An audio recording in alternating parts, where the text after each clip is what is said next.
1396 সালে শুরু হওয়া শ্রীরামপুরের মাহেশের রথযাত্রা ভারতের দ্বিতীয় প্রাচীনতম এবং বাংলার প্রাচীনতম রথযাত্রা উৎসব। অর্থাৎ এবছর এটি 628তম বর্ষে পদার্পণ করল। রথযাত্রার সময় মাহেশের স্নানপুরী ময়দানে 1 মাস ধরে মেলা চলে।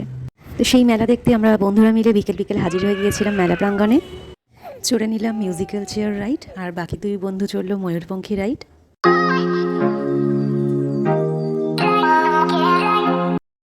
এরপর ঘুরতে ঘুরতে টুকটাক কেনাকাটির পালা, কিন্তু কেনাকাটির থেকে হাইটাই বেশি হলো। কিন্তু ভাবটা এমন যেন পুরো মেলা তুলে নিয়ে চলে আসবো।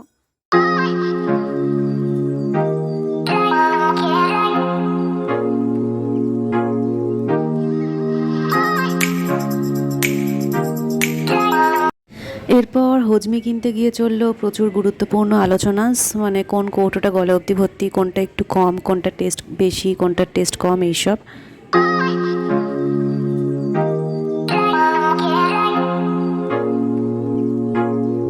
হ্যাঁ, এরপর এলো সব থেকে গুরুত্বপূর্ণ পার্ট। চললাম হাতে মেলা থেকে কেনা বাদামের প্যাকেট ঝুলিয়ে একটা রেস্টুরেন্টে খাওয়া দাওয়া করতে। চোখ পাকিয়ে জানতে চাইলাম ভিডিও করছিস তো।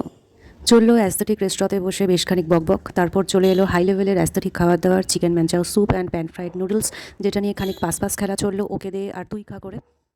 এসবের মাঝেই মিস করছিলাম আমরা আমাদের আরেক বন্ধুকে, কারণ সে একটুখানি দেখা করেই চলে গিয়েছিল।